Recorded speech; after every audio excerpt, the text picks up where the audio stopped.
दीपी भी 1 ओपन कर लेना पीरियोडिक की। हाँ तो 29 नहीं वो भी तुम बताए थे 29 तुमसे हो गया था। अरे क्या बात, आजकल काफी सेफ साइड पे रहती है वो भी नहीं। ये भी ठीक है चलो। देखो 29 की स्टोरी बड़ी सिंपल सी कुछ इस तरह से है। ध्यान से देखिए इसको आप।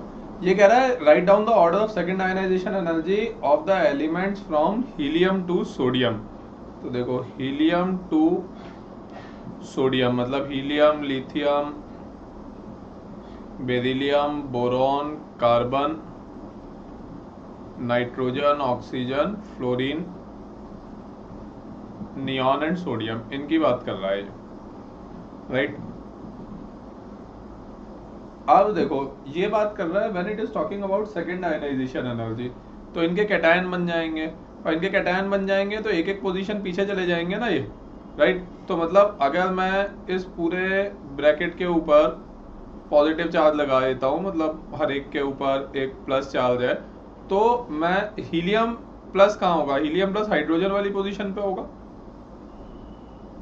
अग्रीड।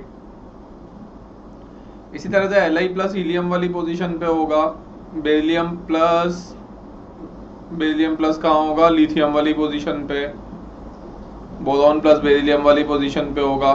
इस तरीके से ये गाड़ी आगे चलती जाएगी। एंड लिख ही लेते हैं चलो, कार्बन कहाँ पे होगा, लिथियम, बेरिलियम, ठीक है, boron, carbon, nitrogen, oxygen, fluorine, neon. कुछ ऐसी सिचुएशन होगी पीरियोडिक टेबल में इन कैटायंस की। मैं कैटायंस की पोजीशन अरेंज कर रहा हूँ केवल पीरियोडिक टेबल के अंदर, नथिंग एल्स, ठीक है।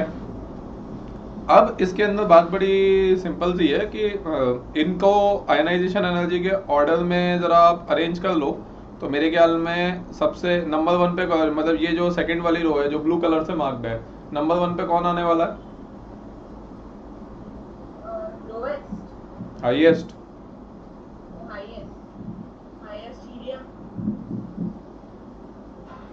फिर हाँ मतलब हीलियम हाईएस्ट हो जाएगा, उसके बाद में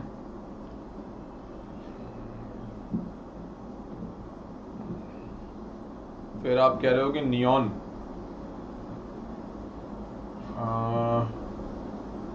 मतलब चूज करना पड़ेगा बेसिकली। अब 2/3 में से ऐसे लिख देता हूं मैं, 2/3 वाली पोजीशन में से, शांति से बैठते हैं क्लास में, शैतान। यही है ना प्रॉब्लम, राइट ना, प्रॉब्लम यही है कुल मिला के, राइट।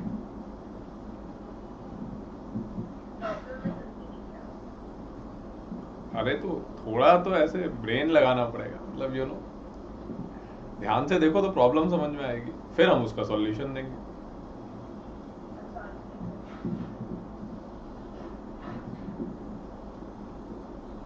क्या कर रही है, सॉल्व कर रही है उसको, ऐसे काम नहीं करते, गलत बात। अरे वहां प्रॉब्लम नहीं समझ में आ रही, तुम इधर सॉल्व कर रही हो, क्या चल रहा है ये। अरे सिंपल सी चीज है मैडम, नहीं वो नहीं होगा, उसको छोड़ दो। तो अरे काम की चीज है, हाइड्रोजन और नियॉन में कैसे डिसाइड करोगी, ये प्रॉब्लम नहीं है क्या, अभी समझ में आया क्या कह रहा हूं मैं। यहाँ पे है ना, ये हाइड्रोजन है, ये हीलियम है और ये नियॉन है। स्टोरी ये है ना कि इसमें और इसमें कैसे डिसाइड करोगी। तो देखो हार्ड एंड फास्ट तो डिसाइड नहीं कर सकते अगर आप मेरे से एग्जैक्टली पूछोगी तो, लेकिन हाँ मतलब प्रोबेबल आंसर ये होगा कि 2 पे ये आएगा, क्योंकि बेचारे के पास एक ही इलेक्ट्रॉन है, मतलब उसको लूज करेगा तो एग्जिस्टेंस खत्म होता है उसका। क्लियर। अरे दोनों वैसे तो मतलब एक्सट्रीम एंड पे ही हैं, वो नोबल गैस है लेकिन अक्रॉस द पीरियड जाके आयनाइजेशन एनर्जी कम करके बैठा हुआ है, अपना डाउन द ग्रुप भी कम करके बैठा हुआ है, राइट, लेकिन है नोबल गैस, राइट। अब हाइड्रोजन इधर है तो, लेकिन हाइड्रोजन के लिए बहुत स्ट्रांगली जो फेवर करेगा वो ये करेगा कि ले दे के एक ही इलेक्ट्रॉन है तो उसको तो लूज नहीं करने देगा, वो खत्म हो जाएगा ना, एग्जिस्टेंस फिनिश हो जाएगा, एटम नहीं बचेगा फिर। समझ में आई बात। तो that's why the most probable answer is कि हाइड्रोजन को मैं प्रायोरिटी देने वाला हूँ। थर्ड नंबर ये हो ही गया। अब कौन आएगा? अब तो सिंपल है मेरे ख्याल में, नंबर 4 पे तो कौन आएगा? फ्लोरीन आएगा। 5 पे कौन आएगा? ऑक्सीजन। हाँ गुड, नाइट्रोजन। नहीं, मेरा तो काम ही है ना थोड़ा कंफ्यूज करना। हाँ, फिर इसके बाद में ऑक्सीजन, फिर कार्बन आएगा मेरे ख्याल में, फिर बोरॉन, अच्छा फिर बेरिलियम।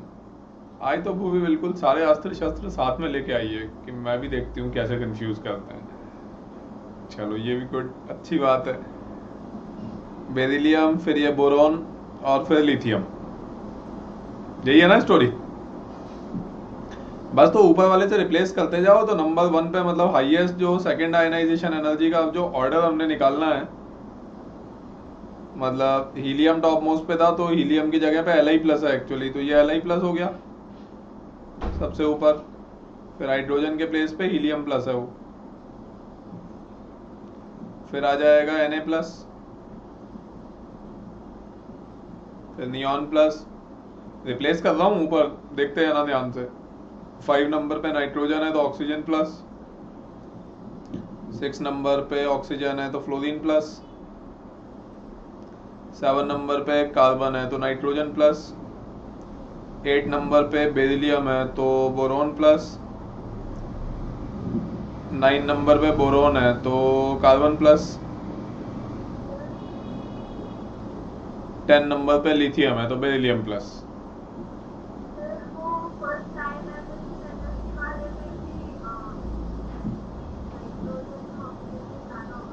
नाइट्रोजन का ऑक्सीजन से ज्यादा होना चाहिए।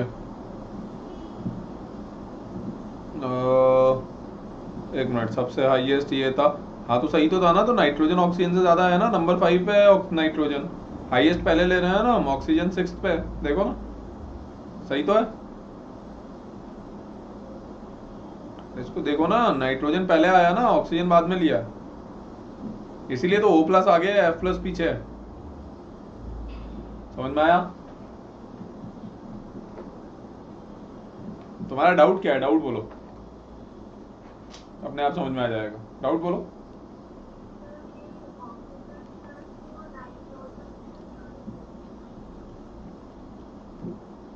ऑक्सीजन आ गया ना? हाँ,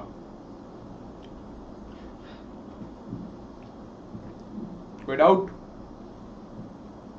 क्लियर?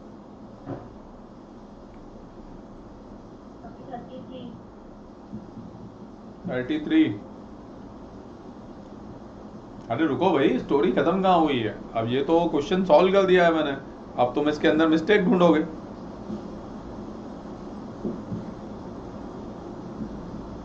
गुड ना? ऐसे ही होना चाहिए थोड़ा।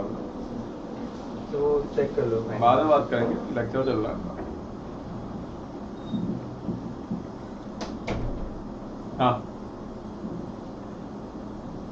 तुमने बचपन में वो पजल सॉल्व नहीं किए, वो 10 एरर्स ढूंढने वाले, जो 10 एरर्स ढूंढ लेता है दोनों में वो एक्सेलेंट होता है। बड़ा अच्छा पजल होता था।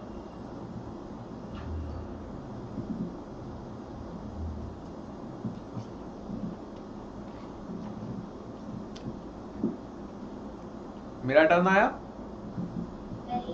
नहीं सही। अबे फाइटर लोग हैं हमारे साथ में।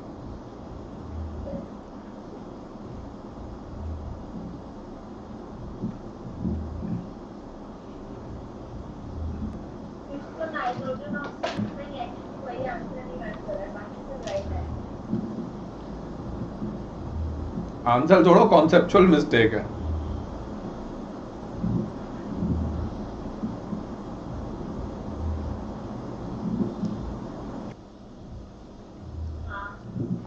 देखा भाई, तो भाई इसमें तकलीफ ये है कि अब आंसर तो ये जो है this is the best possible answer, but इसके अंदर इस क्वेश्चन में एक्चुअली प्रॉब्लम ये है, यहाँ लिख देता हूँ मैं, ये बेसिकली इसका बेस्ट पॉसिबल आंसर है, बट इस क्वेश्चन के अंदर पता है प्रॉब्लम क्या है? आप इसका बेस्ट पॉसिबल आंसर ही दे सकते हो, आप एक्यूरेसी के साथ इसको सॉल्व ही नहीं कर सकते। और वो इसलिए नहीं कर सकते क्योंकि अगर आप ध्यान से देखोगे ना, आपके पास और तो कोई चॉइस नहीं थी, मतलब डेटा तो क्या सबका तो पता होना पॉसिबल नहीं है। अब आपने क्या किया है इसके अंदर, आपने ये किया है कि actually what you are doing, दो इसके अंदर मतलब अप्रोक्सीमेशन लिए हैं जो सामने सामने दिखाई नहीं देते।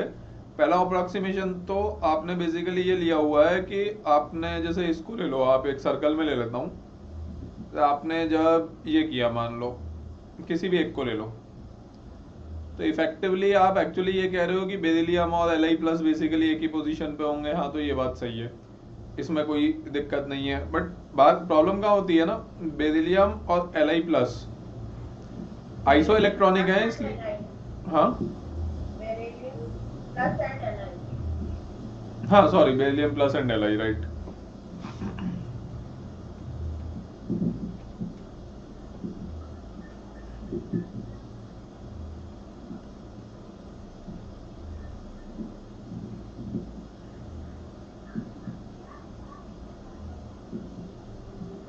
हाँ, तो बेरिलियम प्लस एंड एल। अब इसमें तो कोई प्रॉब्लम नहीं है कि बेरिलियम प्लस एंड एल एक पोजीशन पे होंगे, being an isoelectronic species. But इससे if you want to conclude number one की ionisation energy of beryllium plus is equal to that of Al. आप रिप्लेसमेंट्स कर रहे हो ना, देखो, राइट, तो it means you are concluding that. तो now if you are concluding that, तो बेसिकली ये पूरी तरह से रॉन्ग है, ये आप कंक्लूड बिल्कुल नहीं कर सकते, क्योंकि बेसिकली इनके अंदर नंबर ऑफ इलेक्ट्रॉन्स सेम हो गए हैं, लेकिन आप अगर देखोगे तो इनका z डिफरेंट था। नंबर ऑफ इलेक्ट्रॉन जैसे ही सेम हो जाएंगे तो सिग्मा सेम हो जाएगा, राइट। और अब अगर आप इन दोनों को स्टेटमेंट्स को कंबाइन करोगे ना कि भैया z डिफरेंट है किसी भी चीज का और सिग्मा सेम है, तो इससे एक बड़ी इंटरेस्टिंग चीज निकल करके आती है कि जेड स्टार डिफरेंट होगा, और जेड स्टार अगर डिफरेंट होगा तो आयनाइजेशन एनर्जी सेम नहीं हो सकती है। समझ में आई बात, राइट?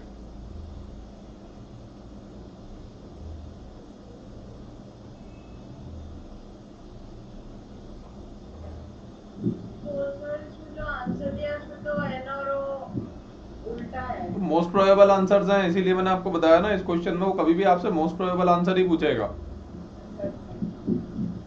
अच्छा, इसमें एक और इंटरेस्टिंग चीज है, ये जो मैं लिखा ना नंबर वन कि आपने ये जो सॉल्यूशन दिया है ये इस चीज को एज्यूम करके दिया है। इंटरेस्टिंग चीज पता है क्या है, मैंने ऐसा कुछ एज्यूम नहीं किया था। ऐसा क्यों लग रहा है कि मैंने ये एज्यूम किया था? नहीं किया है। कहाँ एज्यूम किया है? रिप्लेसमेंट करने का मतलब ये थोड़ी होता है कि आयनाइजेशन एनर्जी बराबर है। देखो, एक्चुअली ये बराबर नहीं है और वो मैंने एज्यूम भी नहीं किया है, बस इसके अंदर प्रोबेबिलिटी वाला आंसर इस वजह से है क्योंकि बराबर तो नहीं होंगी, लेकिन मैं इस पूरी सीरीज में ये एज्यूम कर रहा हूँ कि इनको रिप्लेस कर दें। तो मतलब जैसे फॉर एग्जांपल अगर बेरिलियम प्लस की आयनाइजेशन एनर्जी x है, मतलब मैंने एजम्पशन एक्चुअली वो नहीं लिया है जो नीचे लेगा, मैंने ये लिया था कि इसकी आयनाइजेशन एनर्जी x है और इसकी आयनाइजेशन एनर्जी मान लो y है, राइट, है ना। x is obviously not equal to y, वो तो बट ऑब्वियस सी बात है, ये मैं भी इसलिए यही कह रहा हूँ कि x is not equal to y, this is perfectly agreed upon. But the point is कि मैं ये कह रहा हूँ कि जो x डिफरेंस y होगा, let's say x difference y is z, तो मैं एक्चुअली ये कहना चाह रहा हूँ कि इसके बाद वाला नेक्स्ट जो तुम पेयर ले रहे हो ना, आप एक्चुअली ये अज्यूम कर रहे हो कि इन दोनों के भी आयनाइजेशन एनर्जी का डिफरेंस z ही होगा, मतलब वो z को एक कांस्टेंट वैल्यू मान लिया है आपने। ये बोला है कि वो वेरिएशन सेम मान लो एटलीस्ट, तो उसकी भी लेकिन कोई गारंटी नहीं है कि वो हो सकता है कुछ कुछ प्लेसेस पे आगे पीछे हो जाए। जो नाइट्रोजन ऑक्सीजन की तुम बात कर रही हो ना, वो वहां पे यही हो रहा है कि मैं 90% प्लेसेस पे वो वेरिएशन सेम रहेगा क्योंकि बिल्कुल नियरेस्ट वाली वेरिएशन है 1 इलेक्ट्रॉन के डिफरेंस पे, लेकिन कोई गारंटी नहीं होती है, तो z इफेक्टिव है। समझ में आई बात? तो एजम्पशन उसमें एक्चुअली मैंने ये लिया हुआ था। अभी तो मैं बिजी हूँ, 15-20 मिनट बाद बात कर पाएंगे। हाँ, समझ में आई बात आप लोगों को? ये स्टोरी है इसके अंदर, क्लियर? आगे बताओ, नेक्स्ट क्वेश्चन कौन सा है? 33। 33 किधर है? अरे मैडम इसमें क्या है ये तो। हाँ लेकिन ये तो energy needed for the following process. वही तो।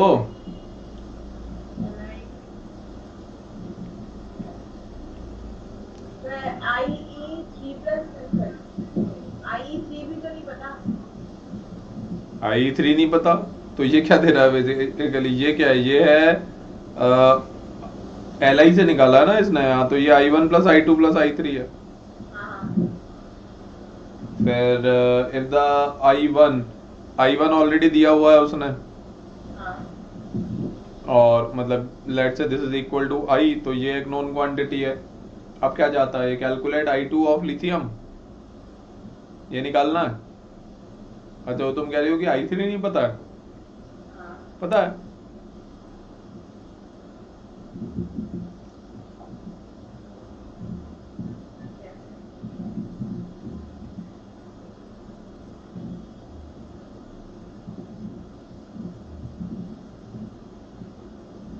पता तो है।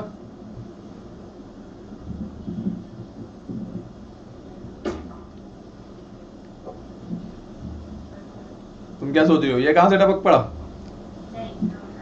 अच्छा सही, इंटेलिजेंट होती जाती जा रही हो मेरे साथ रहते रहते।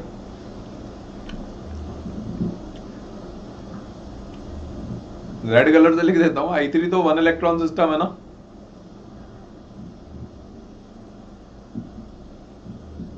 i3 क्या है? i3 ये Li2 प्लस से Li3 प्लस, ये एक 1 इलेक्ट्रॉन सिस्टम है, तो इसके लिए बोर का फॉर्मूला एप्लीकेबल होगा।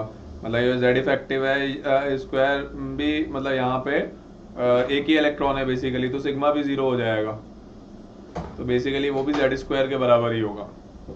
तो जेड की वैल्यू यहाँ पे 3 डाल दो, n बराबर 1 डाल दो, हो गया।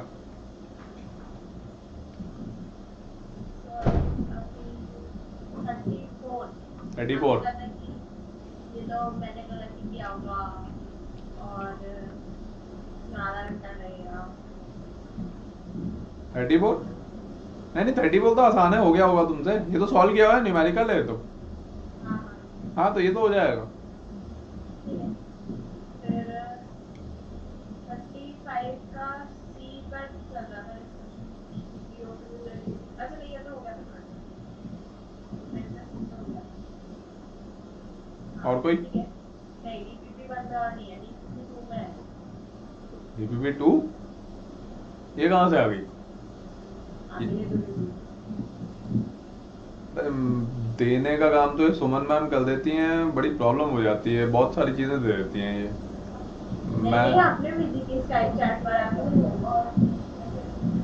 मैंने भेजी थी। अरे मेरा स्काइप आईडी सुमन मैम यूज करती रहती हैं, बड़ा गड़बड़ कर देती हैं ये। अरे लेक्चर के बीच में आप ही ने भेजी है। अच्छा अरे एक्चुअली मैं पढ़ाई नहीं करके आता हूँ तो फिर बाद में गड़बड़ हो जाता है ना, कोई क्वेश्चन सॉल्व नहीं हुआ मुझसे तो। नहीं लेकिन फिर तुम्हें लगेगा कि इनको तो कुछ आता ही नहीं है। नहीं ऐसे तुमने कहा नहीं, लेकिन लगेगा ना अगर कोई क्वेश्चन सॉल्व नहीं हुआ तो। नहीं लगेगा, हो सकता है परिस्मिता को लगेगा, फिर उसको भी नहीं लगेगा। आदित्य लोहिया को। अच्छा हाँ, बहुत टाइम से आया नहीं ना आदित्य लोहिया। हाँ बोलो, डीपी नंबर 2 में बोलो। 2 में फर्स्ट का जो सेकंड वाला पार्ट है ना, S negative Cl negative Br negative, वो पोलराइजेबिलिटी का।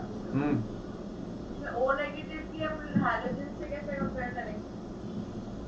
O नेगेटिव को हैलोजन से कैसे कंपेयर करेंगे?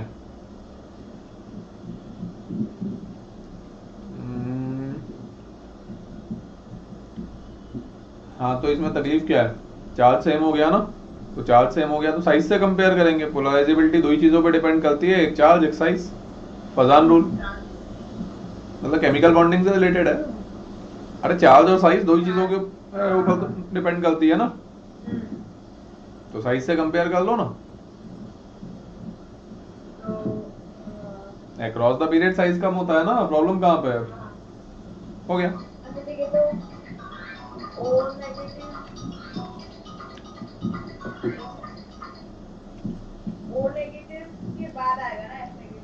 किसका फोन था?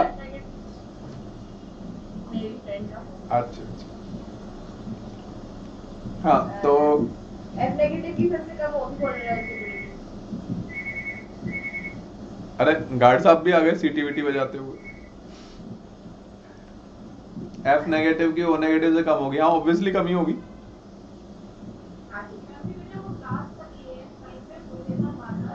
एक सेकेंड और बात है। क्या हुआ?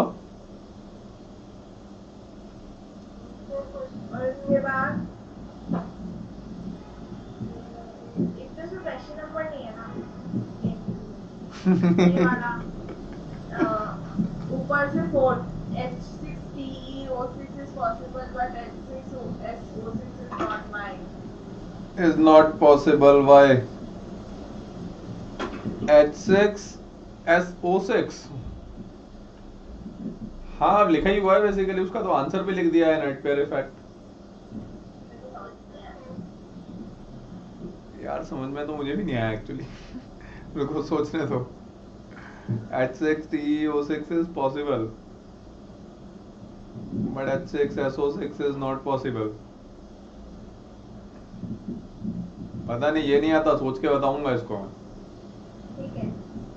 अरे ये तो बहुत लंबी कहानी है, लेकिन वो मतलब इनर्ट पेयर इफेक्ट यहाँ पे इसलिए लिखा हुआ है क्योंकि इसको इनर्ट पेयर इफेक्ट से लोग सॉल्व करने की कोशिश करते हैं, लेकिन ये इनर्ट पेयर इफेक्ट से सॉल्व होगा नहीं, इसलिए लिखा है उसको यहाँ पे। इनर्ट पेयर इफेक्ट से वैसे वर्षा आंसर आएगा। इनर्ट पेयर इफेक्ट तो ये कहता है ना कि down the group lower oxidation state become more stable. हाँ तो उस हिसाब से तो मतलब वैसे वर्षा होना चाहिए कि H6TeO6 नहीं होना चाहिए, H6SO6 होना चाहिए, जबकि ऐसा होता नहीं है, इसलिए लिखा है वहां पे वो मैंने। तो ये आईपीई से सॉल्व नहीं होगा, और काम की बात ये है कि आईपीई से सॉल्व क्यों नहीं होगा ये भी सोचना है इसके अंदर। बात कर लो, इसको कल करते हैं, याद दिलाना। अरे लास्ट हाँ इसका एक छोड़ के in first group only Li plus can form complexes y। ये तो आसान क्वेश्चन है कि ये नहीं आता तुम्हें, क्या करती रहती हो? अरे सेकंड पीरियड का एलिमेंट है, और क्या है? exceptionally small size of second period, abnormal properties। अरे तो Li plus है ना, लेकिन तो ये तो और अच्छी बात है, और छोटा हो जाएगा। कॉम्प्लेक्स बनाने के लिए सेंट्रल एटम का साइज जितना छोटा होगा उतना ज्यादा पोलराइज करेगा ना वो। दैट्स व्हाई सेकंड पीरियड तो फेमस है अपने छोटे साइज की वजह से, कुछ भी करता है वो तो। हाँ हाँ अरे बिल्कुल, why not. Which of the following statements is not correct? Which of the following is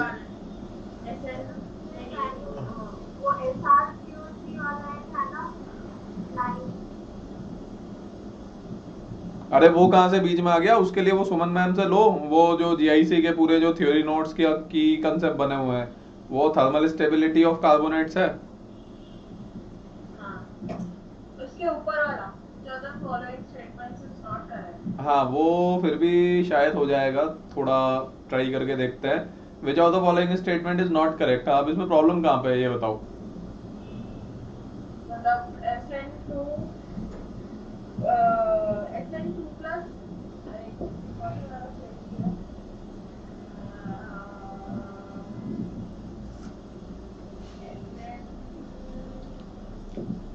SN2 plus और PB4 plus ज्यादा स्टेबल होता है ना?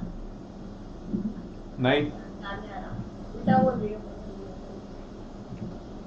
SN4+ और PB2+।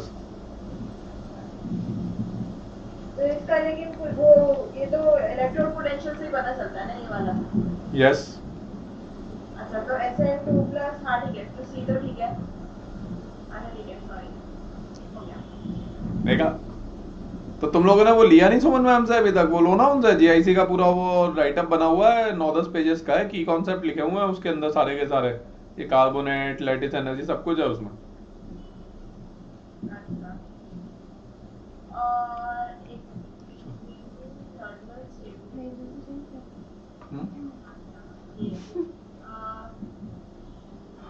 इसका एक क्वेश्चन लिंक बता देना।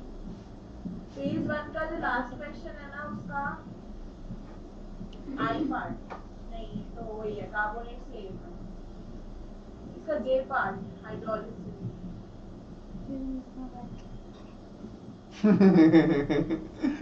ये थोड़ी होगा, मतलब ये तो डिस्प्यूटेड क्वेश्चन है, ये तो बोल्ड में है तो डिस्प्यूटेड क्वेश्चन रहा होगा ना। डिस्प्यूटेड तो अभी क्या करें इसके ऊपर डिस्प्यूट किया जाएगा, डिस्प्यूटेड क्वेश्चन पे तो कमेटी बिठाई जाती है पूरी, नहीं? तो अभी छोड़ेंगे नहीं छोड़ेंगे क्यों, मतलब अब अगर तुम लोगों को हाइड्रोलिसिस वगैरह आता है तो मैं बता देता हूँ, लेकिन इंटरेस्टिंग क्वेश्चन है वो काफी। आता है हाइड्रोलिसिस? अभी आप बताओ तो बताओ कि नहीं आता CCl4 सबसे लास्ट में आएगा। नहीं मतलब चलो वन लाइन में बात करते हैं, हाइड्रेशन और हाइड्रोलिसिस ये दो अलग अलग चीजें होती हैं। अगर ये पता है तो फिर मैं बताता हूँ। हाँ पता है पता है ना? हाँ हाइड्रोलिसिस होती है रिएक्शन विद वाटर। हाँ तो बेसिकली इसके अंदर तो वो आएगा, CCl4 सबसे पीछे जाएगा। अब देखो मतलब ये हाइड्रोलिसिस की बात कर रहा है, ये हाइड्रेशन की बात नहीं कर रहा है, ये ध्यान रखना। कहानी ये होती है इसके अंदर, देखो यहाँ लिख देता हूं मैं तो तुम्हें थोड़ा क्लैरिटी आएगी। CCl4 एक ब्रैकेट में ले लो, एक दूसरे ब्रैकेट में ले लो आप MgCl2 और AlCl3, और एक दूसरे ब्रैकेट में ले लो आप PCl5 एंड SiCl4। ये तीन अलग अलग कैडर हैं। इसमें से इसको तो कोई तकलीफ नहीं है, ये तो एक हैप्पी गो लकी टाइप है। डिस्प्यूट इन दोनों के बीच में है।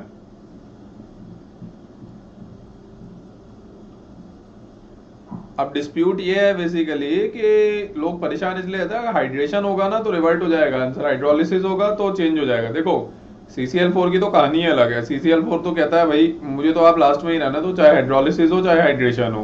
हाइड्रेशन में वो कहता है मैं तो पूरी तरह कोवेलेंट हूँ यार, मैं तो आयन वायन दूंगा नहीं, कार्बन+4 थोड़ी बनाएगा वो, तो हाइड्रेशन में उसका कुछ होने वाला है नहीं, right? Very weak hydrogen bonding वगैरह के थ्रू शायद नेग्लिजिबल कुछ होगा।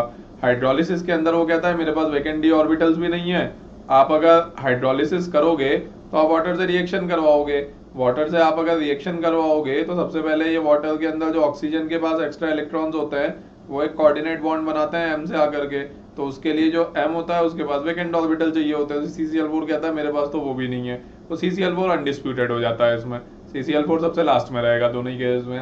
प्रॉब्लम होती है बेसिकली इसमें और इसमें। इशू ये होता है कि अब अगर ये हाइड्रोलिसिस की बात आप कर रहे हो ना, हाइड्रोलिसिस के केस में तो ये इधर आ जाएंगे, जैसे ये MgCl2 यहाँ आएगा, फिर AlCl3 आएगा, फिर SiCl4 आएगा और फिर PCl5 आएगा, बिकॉज +2 +3 +4 +5, ये समझ में आया? राइट? रॉन्ग, ऐसा नहीं है। Δ+2 Δ+3 Δ+4 Δ+5 अब थोड़ा अच्छा लग रहा है ये देखने में। अगर नीचे वाला होता ना, अगर नीचे वाला होता तो ये वाला ग्रुप राइट वाले ग्रुप को सुपरसीड कर जाता। अगर आपने आयन में कन्वर्ट कर ही दिया ऑलरेडी तब तो प्रॉब्लम ये है कि ये जो SiCl4 PCl5 है ना, ये आयन बनाने वाले नहीं है। वाटर में आप छोड़ दो, अगर MgCl2 को एक्सेस ऑफ वाटर में आप डाल देते हो तो कभी ना कभी Mg2+ बना देगा। सिलिकॉन कभी भी Si+4 में कन्वर्ट नहीं होगा। एग्रीड? तो हाँ ठीक है समझ में आई ना बात? इसलिए हाइड्रेशन MgCl का ज्यादा हो जाएगा MgCl2 अब कोई चीज आयन ही की है तो उसका तो ज्यादा होगा ही ना, वो तो फिर पूरा इनफाइनाइट क्लस्टर बनेगा आयन में कन्वर्ट होने का। मतलब हाइड्रेशन तो होता ही वही है, बाकी तो सब हाइड्रोलिसिस ही होते हैं, बट मतलब लोग इसी में कंफ्यूज रहते हैं कि ये क्या है, हाइड्रेशन है क्या हाइड्रोलिसिस है, और वो क्वेश्चन में कभी आपको क्लियर नहीं करेगा। ये आपको खुद को जज करना होगा, वो हाइड्रेशन बोलेगा हाइड्रोलिसिस बोलेगा, दोनों के केस में ध्यान रखना। और उसका मीनिंग ये होता है कि भाई मैंने पानी में डाल दिया है इस मॉलिक्यूल को, अब आप डिसाइड कर लो क्या है, नेट एनर्जी रिलीज किस में ज्यादा है, वो वाला ऑर्डर देना होता है आपको।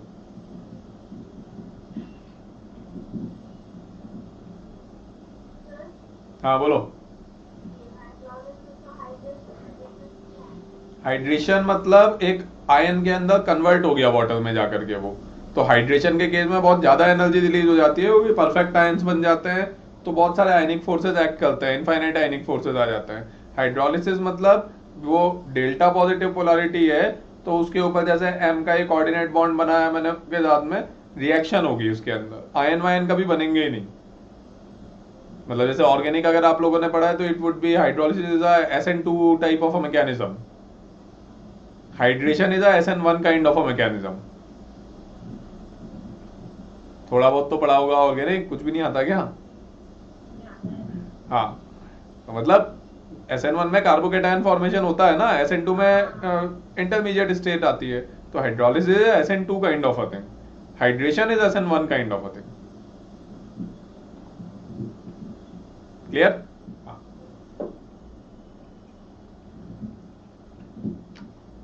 और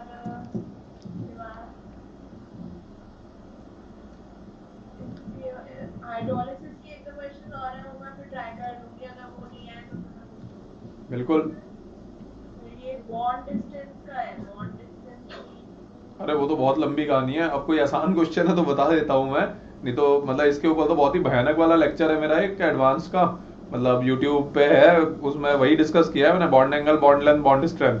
लेकिन फिर भी बताओ, अगर आसान क्वेश्चन है तो बता देता हूँ अभी। Bond distance C2F in CF4 and SIF in SIF4 are 1.32 angstrom and 1.54 angstrom. The CSI bond length is 1.89 angstrom. तो ये तो बहुत खुशी की बात है, लेकिन इसमें करना क्या है? नहीं नहीं, ये तो कई बार नॉलेज बढ़ाने के लिए बीच में कुछ इन्फॉर्मेशन दी जाती है। लेकिन अगर ऐसा, अगर हमें सिर्फ इतना CF और SIF का बॉन्ड डिस्टेंस दे दिया और हमें CSI कैलकुलेट करने के लिए दे दिया, तो क्या वो कैलकुलेट कर सकते हैं हम? रुको सोचने दो, CF और SIF का आपको दिया है और आप कह रहे हो कि CSI कैलकुलेट करना है।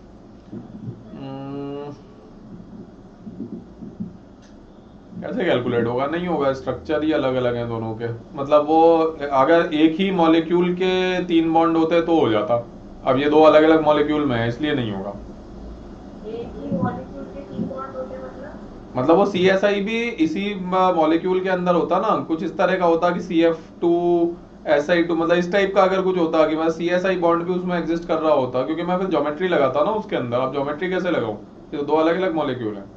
और अगर हमें F का एटॉमिक रेडियस दिया हो तो वो तो हम निकाल लेंगे। F का एटॉमिक रेडियस दिया है, अच्छा, तो कार्बन की रेडियस आप निकाल लोगे, और फिर हाँ, तब तो खैर ऑब्वियस ऐसा ही है, फिर तो निकाल ही लोगे, फिर क्या है, फिर तो सीधा सीधा प्लस माइनस ही करना है। फिर तो वो है ना अपना बताया तो था स्टीवेंसन इक्वेशन, उसमें भी डेल्टा ई एन माइनस करना पड़ेगा, डायरेक्ट प्लस माइनस से नहीं होगा फिर भी। किसी के नीचे वाला calculate the covalent radius of fluorine atom with the method.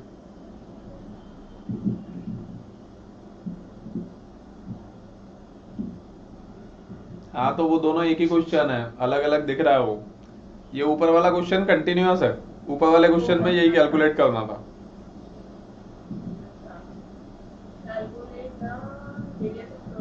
तो उसमें फिर वो इलेक्ट्रोनेगेटिविटी वाला डिफरेंस लगा के करेंगे। बिल्कुल। ठीक है, फिर मैं ये करती हूँ। इसमें एक और इंटरेस्टिंग चीज है, इसमें एक और इंटरेस्टिंग चीज है, सिलिकॉन की इलेक्ट्रोनेगेटिविटी कितनी होती है? 1.8। अब इंटरेस्टिंग चीज क्या है इसमें, सिलिकॉन वाला जो पूरा ग्रुप है ना, पूरे ग्रुप की 1.8 होती है, सिलिकॉन के बाद वो डिक्रीज नहीं करती नीचे, लेड की भी वही मिलेगी तुम्हें। कार्बन की तो 2.5 बस 2.5, 1.8, उसके बाद 1.8 ही रहती है इसके ग्रुप में, कोई खास वेरिएशन ही नहीं है, अकेले ही ऐसा यूनिक ग्रुप है। वो भी याद आ गया तो मैंने कहा एक बार बता देता हूँ। हाँ,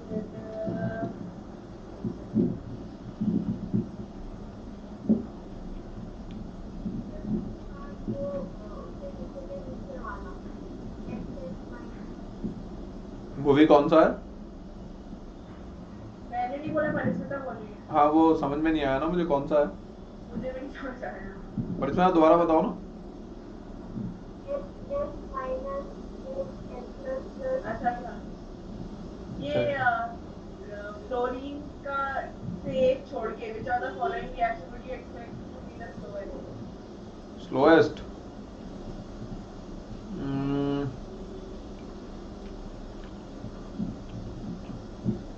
कैसे होगा वो भी बताओ ना।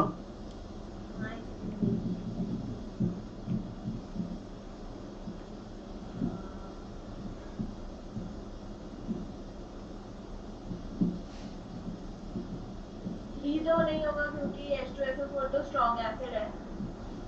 फिर एक मिनट, 3 क्यों नहीं होगा? और H2SO4 तो स्ट्रॉन्ग डाइविट्रिक एसिड है ना, तो आराम से वो प्रोटॉन दे देगा। H2SO4, अरे H2SO4 तो है ही नहीं इसमें, HSO4 है। मतलब HSO4 नेगेटिव भी आराम से प्रोटॉन दे देगा ना। ऐसे कैसे दे देगा? कि उसका K वैल्यू तो 10 to the power -2 होता है। HS नेगेटिव से तो ज्यादा ही होगा। हाँ उससे ज्यादा होगा। हाँ ठीक है, स्लोएस्ट, हाँ ठीक है स्लोएस्ट नहीं होगा, ये ठीक है। हाँ। फिर NH4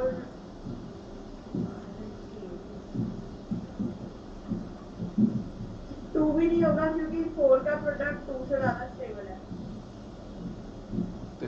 हाँ फिर इसके बाद वाले क्वेश्चन मैं आज नहीं बताऊंगा, लेकिन अभी बता रहा हूँ। इसके नेक्स्ट क्वेश्चन अब कल बताऊंगा मैं, आराम से सॉल्व करना उसको बैठ के। ठीक है, फर्स्ट और फोर्थ हो जाए। सॉल्व नहीं किया, सॉल्व नहीं हुआ होगा ना इसके आगे वाला? ये आगे वाला नहीं हुआ। देखा भाई, तो कुछ ऐसे क्वेश्चन होने चाहिए जो सॉल्व ही नहीं हो, नहीं? हाँ। अच्छा तो फर्स्ट और फोर्थ में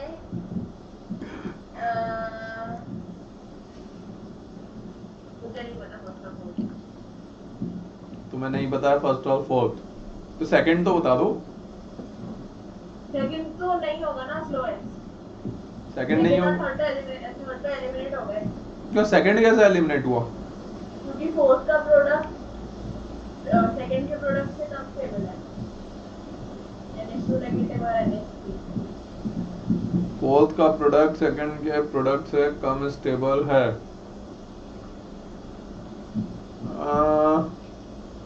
ठीक है, इसका तो आंसर फर्स्ट ही है, साफ ही दिखाई दे रहा है। सेकंड को और चेक कर लेता हूं मैं, फर्स्ट तो दिखाई दे ही रहा है क्या? फोर्थ तो ऑब्वियसली नहीं है। अरे फोर्थ थर्ड, मतलब I am little bit surprise कि तुमने सेकंड और थर्ड को एलिमिनेट किया। आपको थर्ड और फोर्थ को एलिमिनेट करना चाहिए। थर्ड और फोर्थ तो एसिड बेस रिएक्शन है।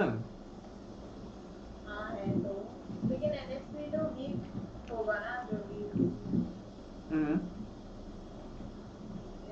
मतलब वो अगर एसिड की तरह बिहेव करे या फिर बेस की तरह बिहेव करे, वो होगा तो वीक ही ना। हाँ NH3 तो क्या दोनों में नहीं, लुईस बेस तो स्ट्रांग होता है ना वो। हाँ तो यहाँ तो एसिड की तरह बिहेव कर रहा है। हाँ यहाँ एसिड की तरह बिहेव कर रहा है, ये बात तुम सही कह रही हो। तो ये थोड़ा सा गड़बड़ है फिर। और सेकंड में क्या कर रहा है ये? सेकंड में अमोनियम आयन है।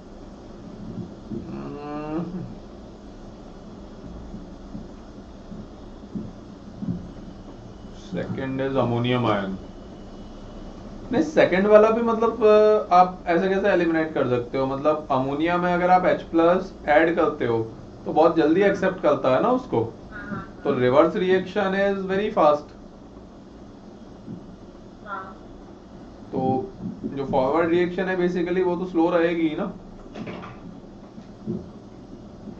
नहीं? लेकिन फोर्थ के कंपैरिजन में तो फास्ट होगी ना। मतलब देखो वो फर्स्ट वाला हमारे पास ऑप्शन में है, सेकंड और फोर्थ में डिसाइड करना बहुत मुश्किल हो जाता बेसिकली।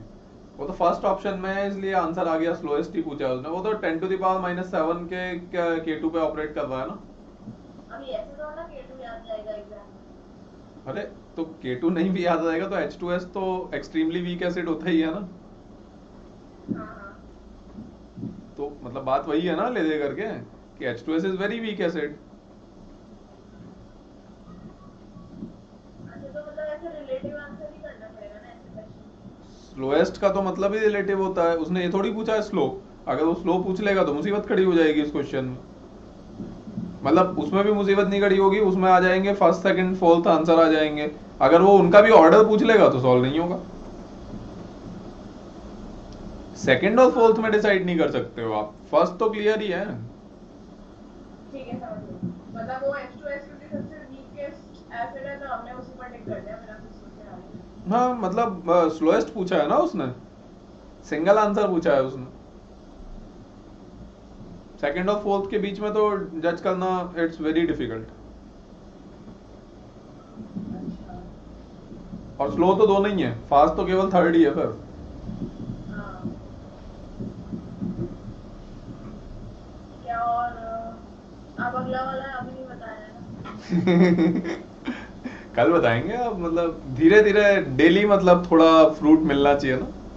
अच्छा, फिर ALCL exists as dimer in gaseous state and solid state, but in aqueous solution it exists as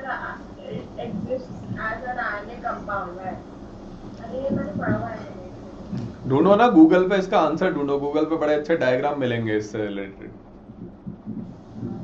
यार ये तो थोड़ा फेमस टाइप क्वेश्चन है ना, मैंने पढ़ा हुआ है। अरे तो हमारी डीपीपी है तो फेमस क्वेश्चंस ही होंगे उसमें, नहीं?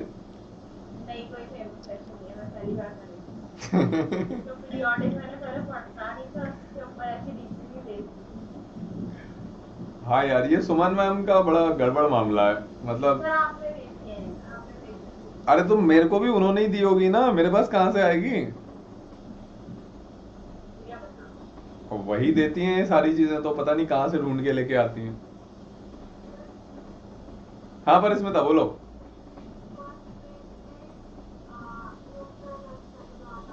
फर्स्ट पेज में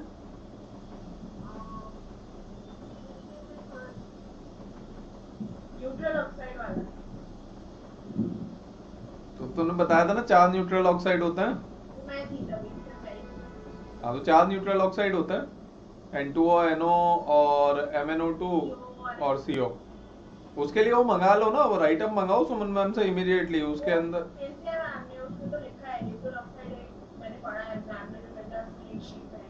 नहीं नहीं, मैं उस शीट की बात नहीं कर रहा हूँ। 9-10 पेजेस का एक राइट अप है जिसमें GIC के पूरे की कॉन्सेप्ट्स दिए हुए हैं। हाँ मैं चेक कर लेती हूँ, उन्होंने कुछ भेजा तो है। मतलब उनको बोलो ना कि एक वो भेज दो मैम पूरा, जिसमें सारे की कॉन्सेप्ट में समराइज किया हुआ है, सब कुछ है उसमें। Hydration energy, lattice energy, oxide, oxy acid, hydride, thermal stability, carbonates, और अपना सॉल्युबिलिटी, लैटाइस एनर्जी और बेसिक प्रॉपर्टीज। कुछ तो बंसल की शीट है, लेकिन जो नहीं नहीं, बंसल की शीट नहीं है वो, तो मतलब मेरा हैंड रिटन राइट अप है, टाइप करवा लिया था उसको बहुत पहले। केवल थ्योरी है उसमें। हाँ वो मंगा लो, काफी अच्छा रहेगा आप लोगों के लिए। ठीक है चलो तुम लोग जाओ, अब TR सर वेट कर रहे होंगे, कल मिलते हैं फिर हम, है ना? तो चल क्या टाइम, हाँ, क्या टाइम? यही समय यही जगह है। एक क्वेश्चन रह गया। हाँ अरे मैं और भी रह गए, मेरे तो और 5-6 है। अरे वो तुम लोग डीपीपी तो कर लेना, लेकिन स्टिल वो राइट अप मंगा लो, तुम लोग उसको पढ़ लोगे ना तो उसमें भी तुम्हारे डाउट्स होंगे, तो क्या है, एक साथ वो हो जाएंगे ना, तो मतलब बेस स्ट्रांग हो जाएगा। मतलब जब कर ही रहे हो तो उसकी थ्योरी भी एक बार देख लो ना। ठीक है, चलो ओके, बाय बाय। अरे